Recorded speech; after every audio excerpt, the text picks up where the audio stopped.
جب میں نے یہ کہا اللہ کہتا ہے دعائیں کرو اور اللہ دعائیں قبول کرتا ہے، تو اللہ رب العزت دعاؤں کو کیسے قبول کرتا ہے، اس کا کیا طریقہ ہے؟ آئیے اس سے پہلے ایک حدیث دیکھتے ہیں جو دعاؤں کی قبولیت کے تعلق سے کہ اس کی مختصر صورتیں کیا ہوتی ہیں۔ جب میں نے کہا اللہ دعائیں قبول کرتا ہے تو اللہ دعاؤں کو کیسے قبول کرتا ہے، اس کا طریقہ کیا ہے؟ کیا جو میں مانگوں وہ کر دیتا ہے؟ طریقہ کیا ہے؟ آئیے سنیے۔ نبی اکرم صلی اللہ علیہ وسلم فرماتے ہیں، مسند احمد کی روایت ہے، ابو سعید خدری رضی اللہ عنہ حدیث کے راوی فرماتے ہیں آپ صلی اللہ علیہ وسلم فرما کہا مسلمان دعا کرتا ہے جس میں گناہ اور خطا رحمی کی اگر بات نہ ہو۔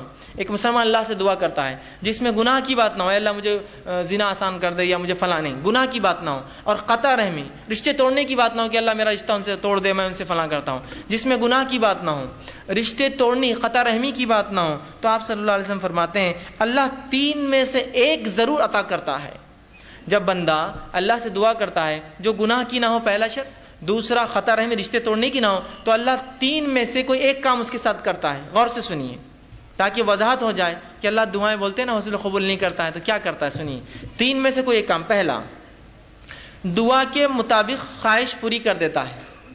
اے اللہ مجھے فلاں گاڑی چاہیے، گاڑی مل گئی، دعا کے مطابق خواہش پوری کر دی۔ اے اللہ مجھے فلاں گھر چاہیے، گھر مل گیا، دعا کے مطابق خواہش پوری کر دی۔ اے اللہ مجھے فلاں جو خاتون سے نکاح کرنا ہے، دعا کے مطابق آپ کو کر دیا، وہ چیز آپ کو عطا کر دی۔ اے اللہ میرے والدین کو صحت عطا فرما، دعا کے مطابق صحت عطا ہو گئی۔ تو جو مانگتا ہے مل جاتا ہے، پہلی شکل۔ دوسری صورت دعا قبول ہونے کی، سنیے آپ فرماتے ہیں دعا کو آخرت کے لیے اٹھا کے ذخیرہ بنا دیتا ہے۔ دعا کو اللہ لے لیتا ہے اور اٹھا کر آخرت میں ذخیرہ بنا دیتا ہے، اینڈ ٹائمز کا سٹاک، مرنے کے بعد کی زندگی کے لیے ایک سٹاک بنا کے رکھ دیتا ہے، آخرت کا ذخیرہ بنا دیتا ہے۔ اور تیسرا فرماتے ہیں دعا کے برابر مصیبت کو ٹال دیتا ہے۔ دعا کے برابر آپ نے دعا مانگی اللہ مجھے گاڑی دے، اب بولیں گاڑی نہیں ملی مجھے، دعا کے برابر مصیبت ٹال دی۔ ہو سکتا ہے گاڑی لیتے آپ ایکسیڈنٹ ہو کے مر جائے، دعا کے برابر مصیبت ٹال دی، گاڑی نہیں دلائی آپ کو۔ دعا کے برابر مصیبت ٹال دی تو آپ کی دعائیں اللہ نہیں قبول کر کے در حقیقت قبول کر رہا ہے، وہ اس کا بدلہ دے رہا ہے آپ کو۔ مطلب مجھے لگ رہا ہے کہ یہ چیز میرے لیے اچھی ہے، پتہ چلا اس میں تو میرے لیے شر تھا، اللہ نے بچا لیا، بعد میں کہا الحمدللہ میں بچ گیا، ورنہ وہ چیز لے کے پھنس جاتا ہوں میں۔ سمجھے آپ؟ تو نہیں قبول کر کے قبول کرتا ہے آپ کی دعا۔ وہ 3 شکلیں، پہلی ہو بہو جو مانگا عطا ہوا، دوسری شکل آخرت کے لیے توشہ ذخیرہ بنا کے اعمال میں رکھ دیا، تیسری شخص دعا کے برابر مصیبت ٹال دی جاتی ہے۔ صحابہ نے کہا اللہ کے رسول تب تو ہم کثرت سے دعائیں کریں گے، مطلب دعا میں نقصان کچھ ہے ہی نہیں، صرف فائدہ ہے، تب تو ہم کثرت سے دعائیں کریں گے۔ تو آپ صلی اللہ علیہ وسلم فرمایا اللہ کے پاس بہت خیر ہے، تم جتنی چاہو کرو، اس کے خزانے بہت زیادہ ہے، کم نہیں ہونے والے، کرتے رہ جاؤ۔ اور ایک دوسری روایت میں آپ نے فرمایا ایک بندہ اللہ کے پاس جائیں گا، اس کا حساب کتاب ہوگا، وہ کہیں گے اللہ میں نے یہ اور یہ عمل تو کبھی زندگی میں نہیں کیے تھے، مطلب کچھ ایسے عمل اس کے نام عمل میں ہوں گے جو اس نے کیے نہ ہوں گے۔ وہ کہیں گے اللہ یہ کیا ہے؟ تو اللہ کہیں گا یہ وہ تیری دعائیں تھیں جو میں نے قبول نہیں کی تھی جب تو نے مانگی تھی دنیا میں۔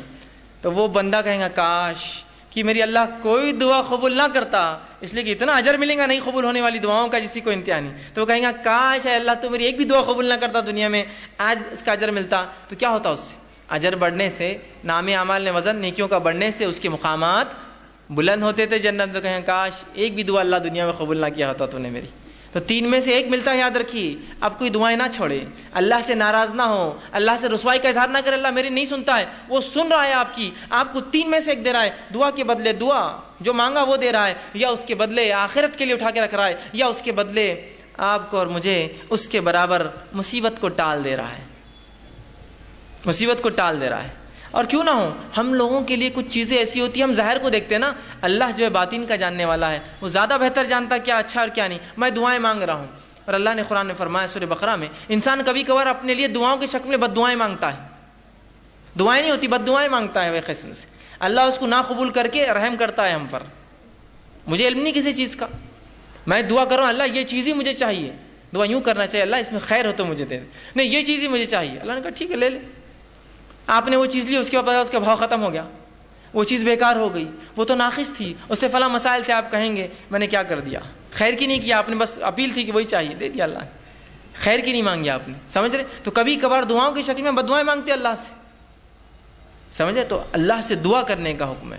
اس چیز کو سمجھیے دعا کیا ہے. یہ بڑی اہم چیز ہے اور 3 میں سے کوئی ایک شکل میں انشاءاللہ العزیز ہماری دعائیں قبول ہوتی ہیں اور آخرت میں اگر اس کا بدلہ ملے تو انسان کہیں گا دنیا میں کاش قبول نہ ہوتی تو بڑا اچھا ہو جاتا. اس لیے آخرت میں بہت کثیر اس کا بدلہ ملے گا. ٹھیک ہے. اسی طرح